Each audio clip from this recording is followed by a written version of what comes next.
party. Eh ben non, j'ai pas regardé le débat Macron-Le Pen.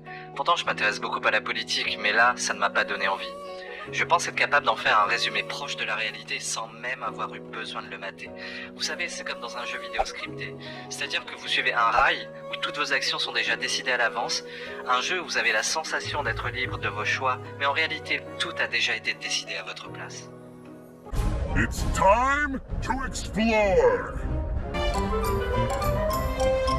Te pousser le matin, le soleil se lève. On nous a vendu le duel Macron-Le Pen depuis 5 ans et on a le duel Macron-Le Pen. Comme si tout ce qui s'était passé depuis n'a jamais eu aucune prise sur cette réalité qu'on nous a vendue. Achète ma mère! Achète ma mère! Sans avoir vu le débat, je sais que côté Marine Le Pen, la stratégie était de montrer qu'elle sera une bonne maman pour les Français, car c'est sa posture depuis le début, être une maman rassurante, sévère parfois, mais juste. Je sais aussi quelle est la stratégie de Macron. De toute façon, il peut pas en avoir d'autres. Promettre monts et merveilles comme s'il était un petit nouveau dans la partie, comme s'il n'avait pas été président ces 5 dernières années. C'est en gros la technique du « avant c'était l'échauffement, maintenant c'est bon, je suis chaud bouillant ». C'est de la poudre de perlimpinpin. Bien entendu, pour cela, il est préférable de pas trop insister sur son bilan désastreux et de compter à fond sur la mémoire de poisson rouge des Français.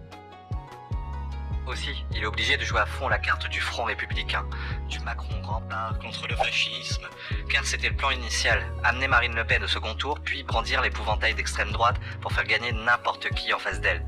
Après tout, cette stratégie a déjà fonctionné 2 fois en 2002 et en 2017, et une bonne stratégie ne se transforme en mauvaise stratégie que le jour où elle ne fonctionne plus. Donc, tant qu'elle fonctionne, il n'y a aucune raison de l'arrêter. Je le sais ça. J'imagine que Macron a utilisé les tactiques habituelles, les anathèmes et les procès d'intention. Ta facho.